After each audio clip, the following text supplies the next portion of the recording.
Good morning to all of you.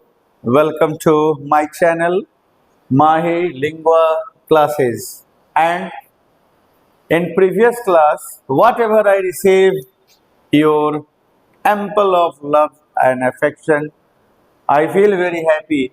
And this happiness motivates me to create the very interesting, the very fantastic class today on the demand of our और my students. हमारे बच्चों ने, सबको नमस्कार, सुप्रभात। हमारे बच्चों ने डिमांड किया था कि सर आपका क्लास बहुत अच्छा चल रहा है और आप इस क्लास में एक नया चीज़ हम लोगों को आप टीच कीजिए, दैट इज़ नाइरेशन। हम लोगों का ये पार्ट जो है नाइरेशन का, हम लोग आज डिस्कस करेंगे, दैट इज नाइरेशन। इंग्लिश का ए वेरी इंपॉर्टेंट पार्ट है। We have to take care regarding this topic. ये टॉपिक ऐसा टॉपिक है कि हमेशा 10, 7, 8, 9, 10, 11 also and then in other competitive examination, कोई भी तुम एग्जाम दे रहे हो, मेडिकल और इंजीनियरिंग छोड़कर, रेलवे का, बैंकिंग का, टीचर्स का, सीटेट का, एनी एग्जामिनेशन इस नाइरेशन से आएगा। तो हम लोग नाइरेशन एकदम बेसिक से हम लोग स्टार्ट कर रहे हैं। मेरा एक पर्सनल रिक्वेस्ट है कि my dear, first you observe, first you watch my this class type of sentence, part 1, part 2 and part 3। Type of sentence जरूर पढ़ना, बिना टाइप ऑफ सेंटेंस पढ़े नाइरेशन तुमको नहीं समझ में आएगा। अब हम नाइरेशन को वेरी बिगिनिंग से लेके चल रहे हैं, इसलिए नाइरेशन में भी हम सीरीज में क्लास चलाएंगे। Part 1 narration, part 1 narration, part 2 narration, part 3। आप एकदम सीक्वेंस में you go through, watch my video in sequence. अब हम आज नाइरेशन को बहुत ही माइन्यूटली ऑब्जर्व करेंगे कि what you mean about narration. Simple में कोई एग्जामिनेशन में नहीं पूछने वाला है कि नाइरेशन का मीनिंग क्या होता है। तो अब देखो, नाइरेशन मीन्स क्या होता है। फर्स्ट यू ऑब्जर्व कि what is the meaning of narration. Copy में लिखते चलना या स्क्रीनशॉट लेना जल्दी में, क्योंकि अभी हमारा ये बेसिक क्लास, आज नाइरेशन का ये बेसिक क्लास है। Narration means to narrate. Narrate means to say something. किसी भी चीज को हम लोग बोल रहे हैं वही कुछ कहलाता है। टू से समथिंग मीन्स, से मतलब क्या हो गया, that is the speech. Narration को हम लोग स्पीच भी बोलते हैं, that is what the said statement is called narration और speech. Whatever any person, कोई भी आदमी जो बोलता है, जो कहता है, दो आदमियों के बीच का कॉन्वर्सेशन नाइरेशन होता है। अब आप ये जान लो, कोई जरूरत नहीं है किसी भी ग्रामर बुक में जाना कि मुझे नाइरेशन का डेफिनेशन याद करना है। No need to remember, we have to go through according to the pattern of the question. हम लोग नाइरेशन जब पढ़ लेंगे तो हम लोग क्वेश्चन पर भी आएंगे कि किस पैटर्न का क्वेश्चन रहता है। गर्मी काफी लग रही है, लेकिन फिर भी मैं गर्मी में आपके लिए क्लास बना रहा हूं और आप मेरे क्लास पर जरूर एप्रिसिएशन करिए। तो देखो, नाइरेशन में कैसे तुम समझोगे, सिंपल वे में दो आदमी के बीच तुम कन्वर्सेशन कर रहे हो। मीन्स देखो, अगर बोला जाए कि सर नाइरेशन का मीनिंग क्या है, तो टू से समथिंग डायरेक्ट और इनडायरेक्ट। मतलब मान लो हम ऐसे नाक को टच किए और फिर ऐसे किए। In both process we are touching our nose. हम लोग नाक ही टच कर रहे हैं, बस हमारा एक्शन, हमारा स्टाइल नाक टच करने का अलग है, मीनिंग चेंज नहीं होगा। यही हमारा नाइरेशन है। आप डेफिनेशन को कॉपी भरने के लिए लिखना है तो लिख लो, लेकिन इसका कोई मीनिंग नहीं है।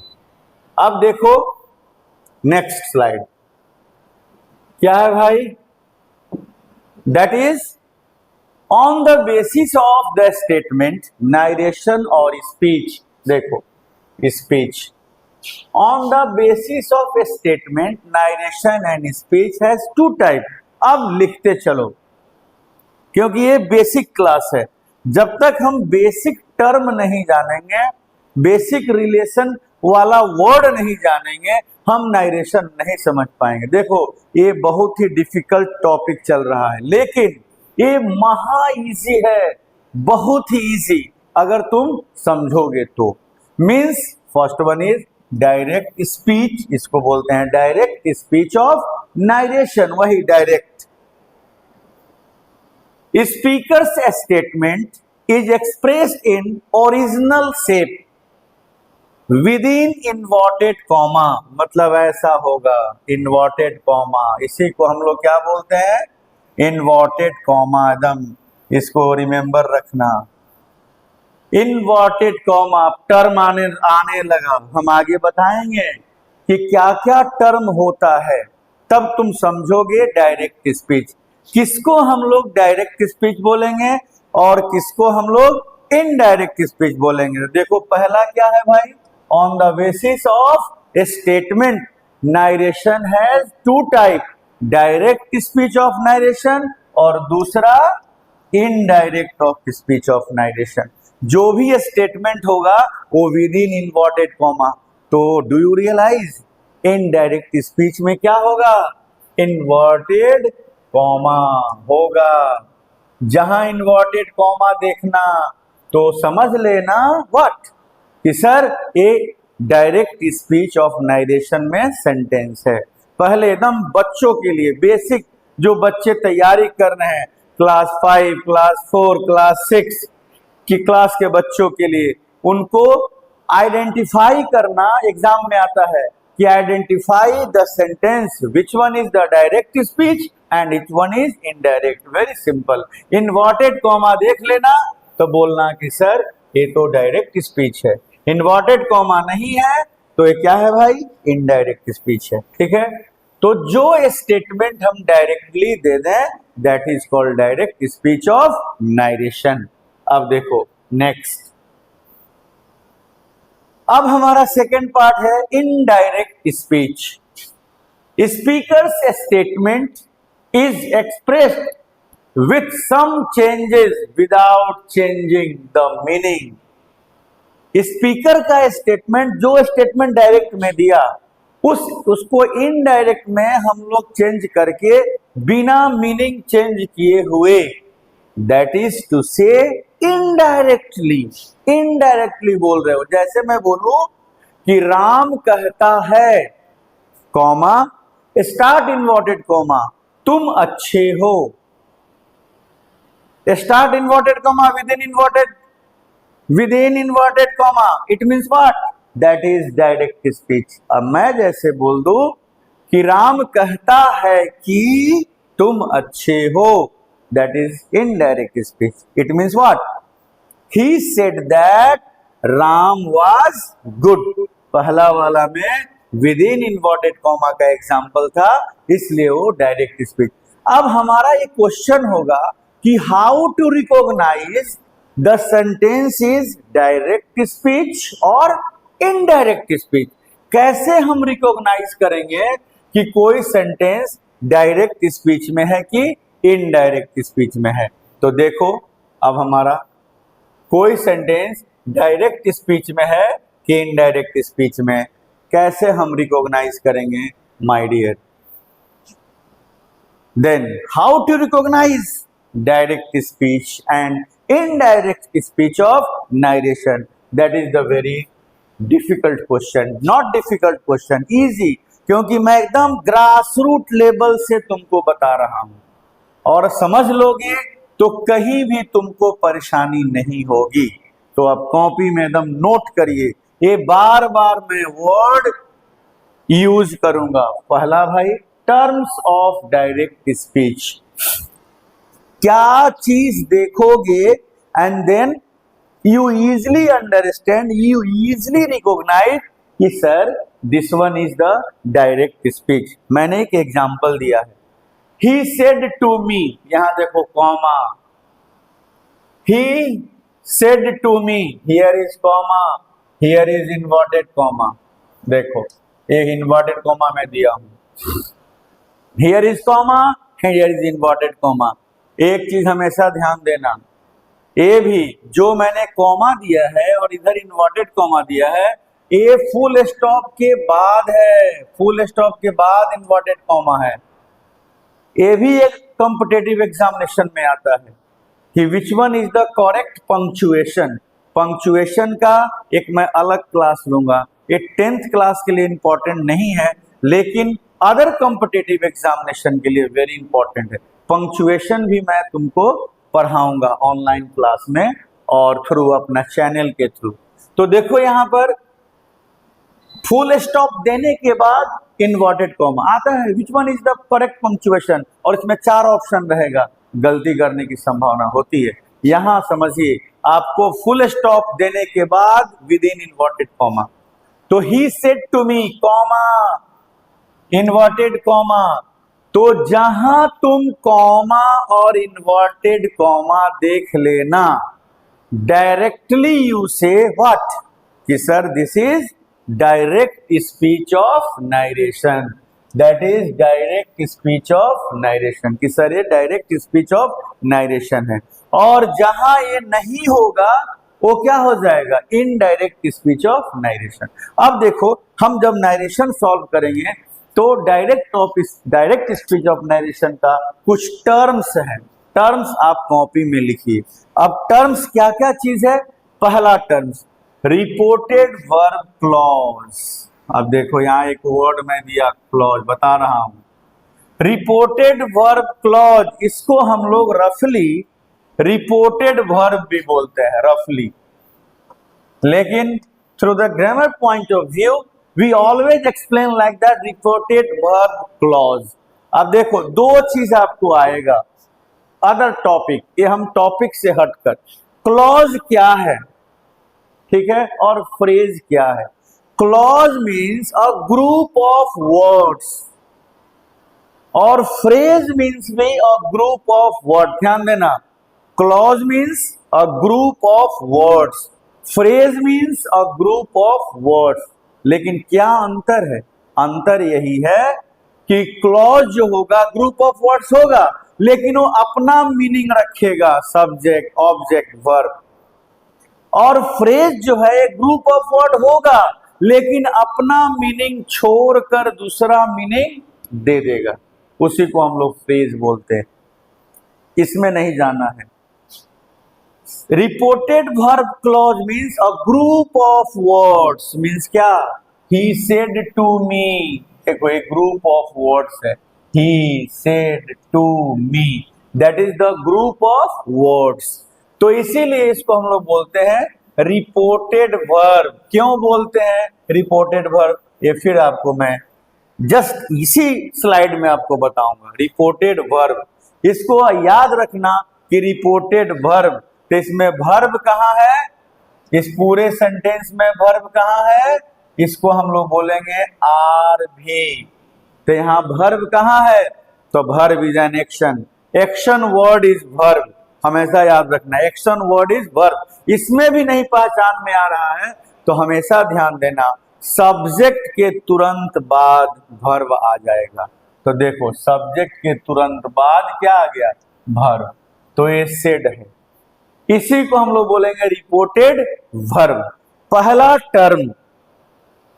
टर्म रिपोर्टेड वर्ब, हमेशा ध्यान देना कॉमा के लेफ्ट साइड वाला रिपोर्टेड वर्ब होगा। अब देखो पहला हमारा टर्म हो गया रिपोर्टेड वर्ब। अब दूसरा term comma, comma you no easily, देखो यहां कॉमा मैं दिया हूं, यहां कॉमा मैं दिया हूं, कॉमा, तो कॉमा जानते हो रिपोर्टेड वर्ब आर भी, लेफ्ट टू द कॉमा, अब कॉमा इक्वल टू, अब आ गया नया एक आएगा रिपोर्टेड स्पीच, इसको भी बोलते हैं रिपोर्टेड स्पीच क्लॉज। अब रिपोर्टेड स्पीच को समझने के लिए तुमको दो बातें समझना होगा। पहला रफली कि जो भी सेंटेंस इन्वर्टेड कॉमा के अंदर होगा वो क्या होगा, दैट इज रिपोर्टेड स्पीच होगा। जो भी इन्वर्टेड कॉमा के अंदर होगा वो रिपोर्टेड स्पीच होगा। सपोज दैट तुम बोल रहे हो कि नहीं सर हम नहीं समझ पा रहे हैं कि रिपोर्टेड स्पीच क्या होता है, तब देखो स्पीच समझते हो ना, स्पीच मतलब किसी का स्टेटमेंट, किसी का स्टेटमेंट। तो ये बताओ तो ये किसका स्टेटमेंट है? Santosh is writing a letter, ये किसका स्टेटमेंट है? That is the speech of he, ये ही का स्पीच है, ठीक है ना, ये ही का स्पीच है। तो जो तुम्हारा स्पीच होगा वही आर एस कहलाता है। आर एस बोले तो रिपोर्टेड स्पीच, ठीक है ना, रफली बोलते हैं। लेकिन इसको देखो तो संतोष है पहला वर्ड, इज है दूसरा वर्ड, राइटिंग है तीसरा वर्ड, ए है, लेटर है, तो word of group of word, तो इसको भी बोल सकते हैं ना रिपोर्टेड स्पीच क्लॉज। क्लॉज मतलब गुच्छा, वर्ड का गुच्छा, इट्स ओन मीनिंग, ये अपना मीनिंग रख रहा है, ये फ्रेज नहीं है। तो रिपोर्टेड स्पीच क्लॉज, लेकिन रफली हम लोग शॉर्ट में आर एस बोलते हैं। जब नरेशन हम लोग पढ़ेंगे मैं बार बार रिपीट करूंगा, RV, R S, RV, R S, बस दो टर्म याद रखना, हमेशा विद इन इन्वर्टेड कॉमा हमेशा आर एस होता है। देखो R S reported speech, RV a reported verb, हमेशा ये टर्म याद रखना। Comma, comma you know from the very beginning in that part of your study. Now you come, that is inverted comma. Inverted comma तुम जानते हो कि हम लोग ऐसे ऐसे बनाकर सेंटेंस के ऊपर में देते हैं inverted comma। देखो यहां मैं दिया हूं, यहां मैं दिया हूं, that is called inverted comma। तो इतना चीज अगर देख लोगे, reported verb, comma, reported speech, inverted comma, तो तुम डायरेक्टली बोलना कि sir that is what, that is direct speech of narration, a direct speech of narration होगा सर जी। क्लियर? यहां तक कोई दिक्कत? आई होप कोई दिक्कत नहीं होनी चाहिए। अब देखो, अब हम कहेंगे कि भाई आखिर इनडायरेक्ट क्या है भाई? इनडायरेक्ट स्पीच, इनडायरेक्ट स्पीच मतलब जस्ट उसका अपोजिट, ये सब नहीं है, रिपोर्टेड वर्ब क्लॉज नहीं होगा, कॉमा नहीं होगा, रिपोर्टेड स्पीच क्लॉज नहीं होगा, इन्वर्टेड कॉमा नहीं होगा। जिस सेंटेंस में नहीं होगा वो इनडायरेक्ट हो जाएगा। Means he told me that Santosh was writing a letter, there is no any terms in indirect speech, कोई भी इसमें टर्म नहीं है। My dear, I hope you understand the basic concept of narration. Narration, once again I repeat, narration has two types, direct speech and indirect speech. Direct speech का कुछ term है, term you know, यही चीज बस याद रखो। Term, term क्या है भाई? रिपोर्टेड वर्ब, ऐसे खड़ा हो गए और मैं बोलूं रिपोर्टेड वर्ब, रिपोर्टेड स्पीच। कभी कभी एग्जाम में क्या करता है कि रिपोर्टेड वर्ब इधर दे देगा, रिपोर्टेड स्पीच इधर दे, घबराना मत, मैंने एक क्लू दिया तुमको। क्या? What is the clue? The clue is that हमेशा reported speech within inverted comma में होता है, एकदम ये याद रखना, रिपोर्टेड स्पीच हमेशा विद इन इन्वर्टेड कॉमा में होता है। Reported R S, reported speech बोले तो आर एस, रिपोर्टेड वर्ब बोले तो आरवी, हमेशा याद रखना माय डियर, ठीक है। अब हमारा, मैं धीरे धीरे स्टेप बाय स्टेप हम अपने टॉपिक पे आ रहे हैं। हमारा टॉपिक क्या होगा भाई? जो हमारे एग्जामिनेशन पॉइंट ऑफ व्यू से जरूरी है, क्या? How to change direct speech into indirect speech of narration. So dear friends, today we learn the very fantastic topic, and the topic is change the sentence into direct to indirect speech. The before starting the class, you have to, once again I request you, you go through my class type of sentence part 1, part 2, part 3. थोड़ा बैठिए, थोड़ा मन लगाइए. यही वो class है 7, 8, 9 में जो बच्चों ने पढ़ाई कर लिया, आगे पढ़ने की जरूरत नहीं है. 10th में no need to study narration and tense, only you have to practise. 10th का क्वेश्चन के अनुसार हम लोग पैटर्न डिस्कस करेंगे. इसके बाद, इस क्लास के बाद जब नारेशन फिनिश होगा तो हम क्वेश्चन सॉल्व करेंगे. कैसे, ये बहुत इंपॉर्टेंट है. कैसे क्वेश्चन आएगा, किस प्रकार का क्वेश्चन आएगा, तुम सॉल्व करोगे. तो मैंने एक झलक यहां दे दिया है at a glance. What type of sentence? Assertive sentence, देखो यहां मैंने दे दिया already. Assertive sentence, interrogative sentence, imperative sentence, optative sentence, exclamatory sentence. ये मैं ब्रीफ में एक्सप्लेन करके बताया हूं माय डियर. ये देखना क्लास, तभी नारेशन समझ में आएगा. तो आज हम लोग क्या सीखेंगे? व्हाट वी लर्न, हम लोग सीखेंगे how to change direct speech to indirect speech of narration. Assertive sentence का हम लोग सीखने जा रहे हैं. Assertive sentence. अब इस क्लास में हम लोग यही सीखेंगे कि how to change assertive sentence. कैसे असर्टिव सेंटेंस, हम एक बार शॉर्ट में लिख देते हैं. असर्टिव सेंटेंस सब बताया हूं. Assertive sentence starts with subject और एंड्स विथ फुल स्टॉप. जहां देख लेना वही असर्टिव होगा. तो कहां देखना है, कहां देखेंगे हम लोग, इसको हम लोग डिस्कस करेंगे हम लोग इसी क्लास में. ठीक है. अब देखो, ध्यान से देखो असर्टिव सेंटेंस हम लोग कैसे देख रहे हैं. देखो अब next here, how to change rule of changing direct speech into indirect speech of narration. और किसका भाई? वो भी असर्टिव सेंटेंस का. ठीक है ना. तो pay attention regarding this one. कैसे समझेंगे कि ये असर्टिव सेंटेंस है? अब यहां देखो, very simple. I say he is good, Sita said to me he is good students. मैंने 2 एग्जाम्पल दिया है. तो सबसे पहले हमको अगर नारेशन मिलता है तो 2 चीजों को हमेशा ध्यान देना. You also. पहला, हम सेंटेंस को पहले रिकॉग्नाइज करेंगे कि which type of narration is that, किस तरह का एक सेंटेंस है. तो पहला, आई से ही इज गुड. देखो, comma, inverted comma, comma, inverted comma. तो कैसा होगा बोलो? तो दैट इज डायरेक्ट में है. अब इसको इनडायरेक्ट बनाना है. तो पहले हम इसका कॉन्फ़िगरेशन करेंगे. बायोलॉजी में देखे हो ना, पढ़ाई किए हो कि हम लोग कॉन्फ़िगर करते हैं. Pay attention on RS. मैंने टर्म लिख दिया, pay attention on RS. Where is RS? यहां खड़ा हो गए, कॉमा की जगह में खड़ा हो गया, कॉमा की जगह खड़ा हो गया.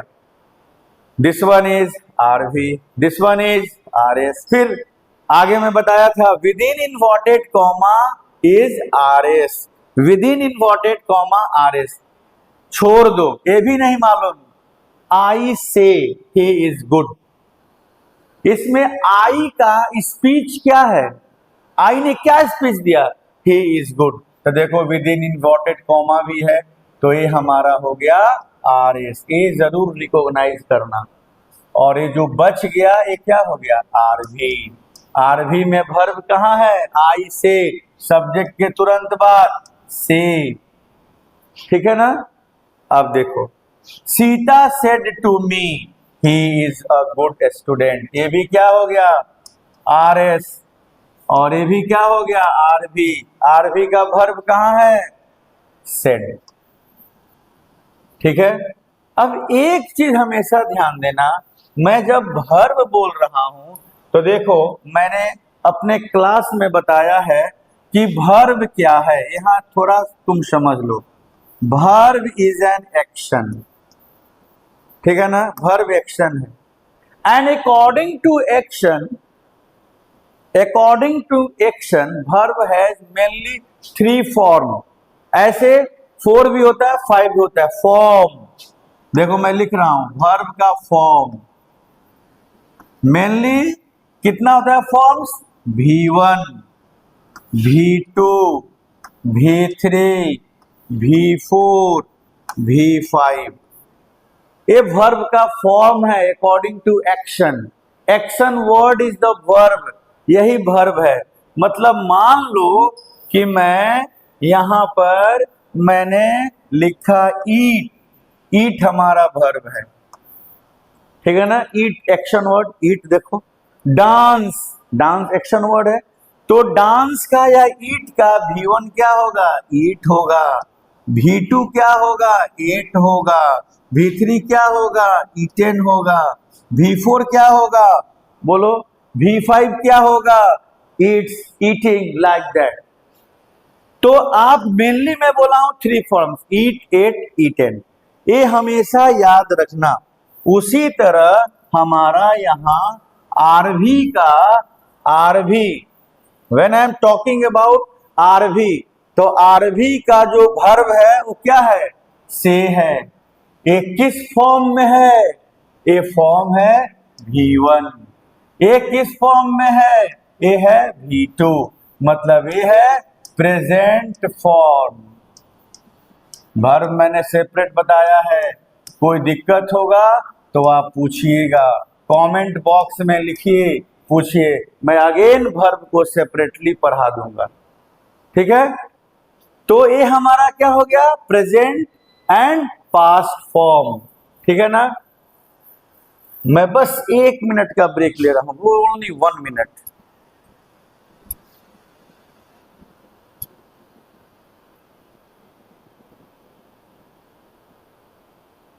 अब खूब ध्यान से देखो, मतलब ये हमारा क्या हो गया? प्रेजेंट फॉर्म, और ये हमारा हो गया पास्ट फॉर्म। क्लियर? अब हमेशा ध्यान देना वन थिंग कि भाई प्रेजेंट फॉर्म और past form means, again repeat कर रहा हूं, ये हो गया आरवी, ये हो गया आरएस, फिर आरएस आरवी। अब नेक्स्ट देख, एनी डाउट?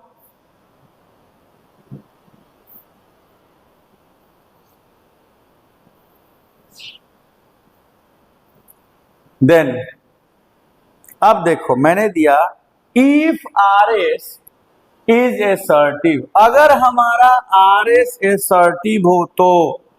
अब देखो इसीलिए मैं बोला हूं कि भाई याद रखना टाइप ऑफ सेंटेंस। मैंने 5 टाइप बताया है, 5 टाइप, ठीक है। 5 टाइप मैंने बताया है, तो 5 टाइप में इफ आरएस इज असर्टिव, तो हम लोग नेक्स्ट क्लास में हम डिस्कस करेंगे कि अगर तुम्हारा आरएस असर्टिव होगा तो तुम कैसे चेंज करोगे। फिर मैं कल बस इसी के आगे मैं बताना शुरू करूंगा। Thank you.